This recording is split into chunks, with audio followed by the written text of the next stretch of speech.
So, hello students, welcome back to our session on mechanics. And in the last classes, we've been discussing about Newton's first law, right? So, we'll actually start from where we stopped. So, we were discussing this problem where you have an inclined plane and the angle of inclination is shown here. Theta is the angle of inclination, and you have a mass, a block of mass m kept right here, and the mass is connected to a ceiling by a string. Okay, now what we have to find out here is we have to find out the tension in the string. Okay, so the first question is to find out the tension in the string. Okay, and the second one, since the body is kept on a surface, there will be a normal reaction that is applied by the surface on the body, right? So we have to find out that as well. Normal reaction. Okay, so let's find out the values for this.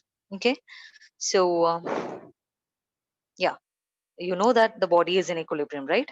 Yeah, the body is in equilibrium, that is the primary condition, and we have to find out the tension and normal reaction acting on the body. Okay, so let's see. Let's first draw the free body diagram here. Okay, so this is the mass. We know, let's look at the forces acting here. The first one, obviously there will be mg which is acting downwards, right? So mg acting downwards, and the normal reaction will be perpendicular to the surface, right? So the normal reaction, it will be perpendicular the surface of contact. Okay, that we can name it n, and then there will be tension away from the point of contact along the string. Yeah, so that we can denote by this.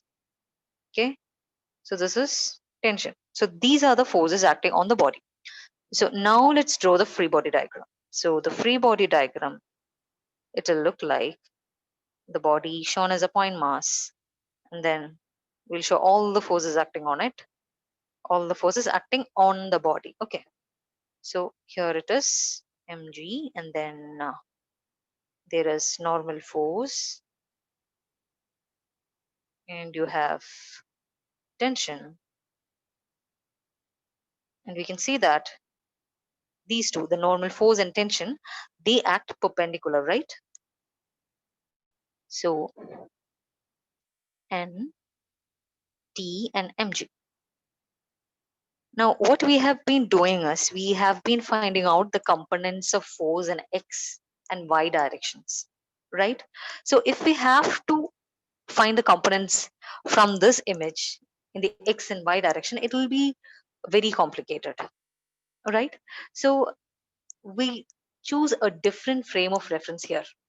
So let's see what the frame of reference that we choose here. We choose frame of references such that the problem becomes extremely simple, right?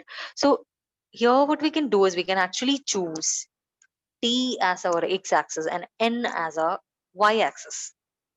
They are acting perpendicular, so we can choose like that, right? So let's say, let's take this as our x-axis and this one as our y-axis. Okay, and then what we can do is we can actually split mg component into x and y axis, right? Corresponding x and y axis. So the component of mg in the direction of n, we can actually denote it like this, right?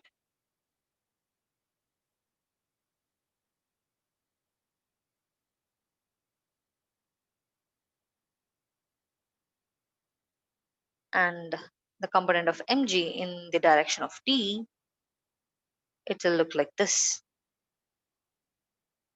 right? Let's show it using the dotted lines.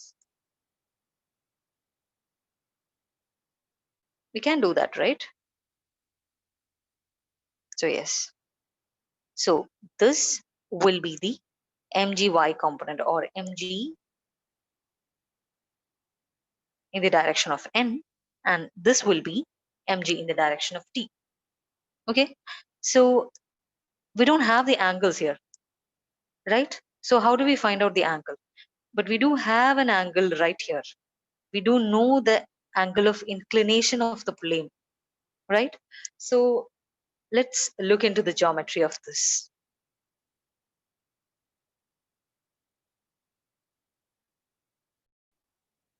So what I want you to do here is I want you to look at this image, this part of the image. Okay. So here we can actually take this, say this triangle. Okay. Now this is a right angle triangle. We have theta on this side, which means we will have 90 minus theta here, right? And this is 90, obviously this is 90. So we now know the angle between n and mg, or we can say the angle between t and mg is known now, right? So this will be 90 minus theta. This whole angle is 90, so this angle will be theta, right? So now it is easy to make the component, right? Now it is easy to find out the components, right? So the y component of mg will be, that is, this one will be, that's the adjacent one. So we can write it as mg cos theta, right? And this is the opposite one to the theta. So this component will be mg sin theta. Okay. So I want you to actually look at this point very closely, observe all the angles, and understand what each component means. Okay. The problem is that the thing is that they'll be asking these questions in different formats. Okay. So this is one important thing that you should be knowing. Okay. So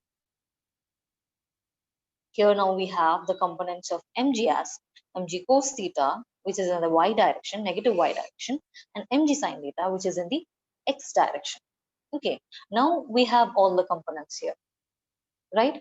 We know that m is at equilibrium, which means that the forces acting opposite should be equal, right? So here when we look at the picture, we can actually equate T equals mg sin theta and n equals mg cos theta, right? So for a system in equilibrium, for a body that is in equilibrium, the normal reaction is obtained as mg cos theta and the tension is obtained as mg sin theta. Okay, so I want you to closely look at this problem and understand this problem. Okay.